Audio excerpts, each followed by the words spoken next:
ET Final Score is brought to you by Ashley Furniture.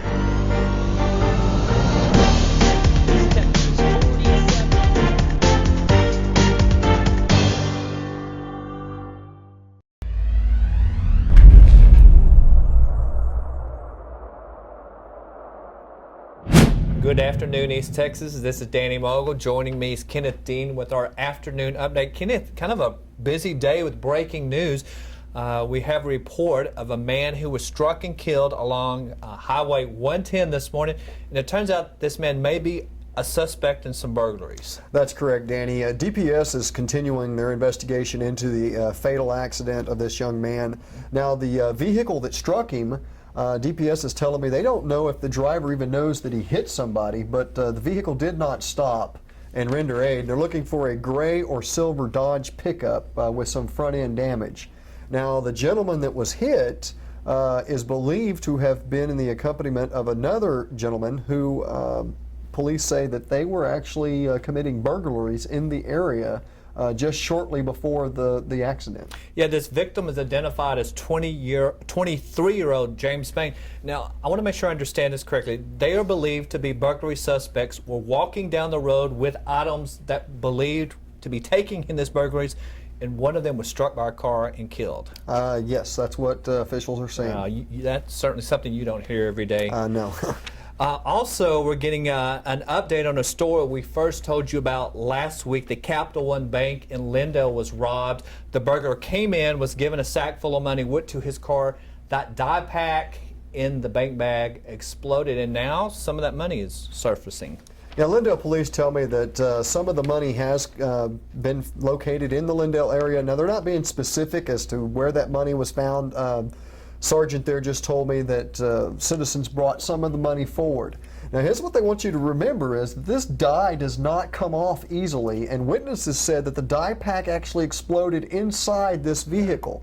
So police say the inside of the vehicle is more than likely ruined, and that the gentleman is probably still covered with dye because it doesn't wash off. Yeah, so if you come across like a red person in Lindale, it could be a suspect. It could be the suspect, and they also want us to remember that because of those dyes have an explosive device on them, those packs, this person could also have some serious burns to his face or arms or hands. So. If you see a burned guy with red paint all over him, that could be your guy. And you would think by now that robbers would know that this happens, quite frequently, that these dye packs are put in there and would explode. And also, they don't seem to understand that most of the time they're going to be caught on videotape too. And the money is useless. Yeah. When those packs go off, just about every bill in the stack is covered with the dye. So it's not like they're going to scrape out a few bills and be able to use it. So I mean, whatever the little amount that they stole to begin with is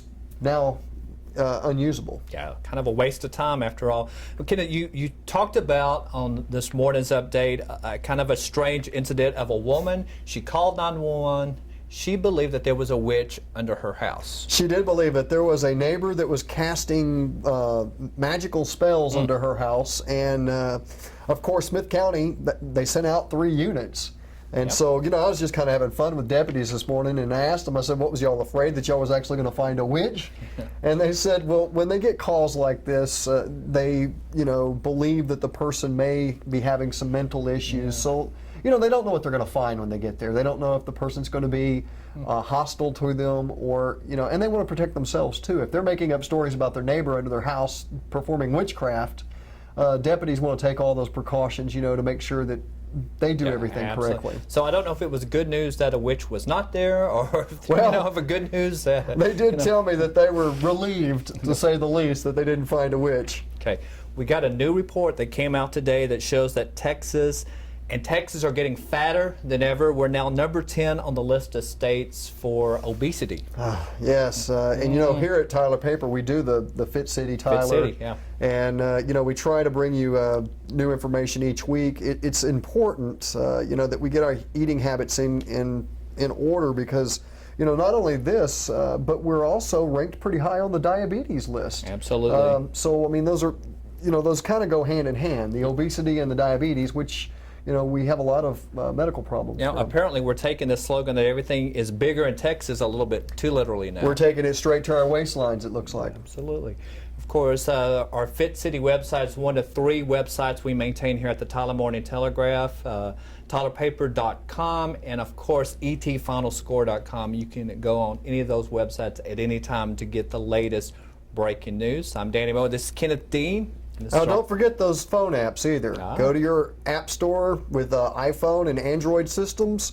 You're looking for Tyler Morning Telegraph. It's absolutely free. Download the app. Just a few minutes ago, our alert went off, and we sent out a news alert in our newsroom in there. And so those alerts go off throughout the day when breaking news is happening, and that way you stay connected and know what's going on in your community. Yeah, and they're going to be good breaking news, too, not silly breaking news. No witches under houses. No witches under houses and stuff. Again, we'll see you this time tomorrow to keep you up to date.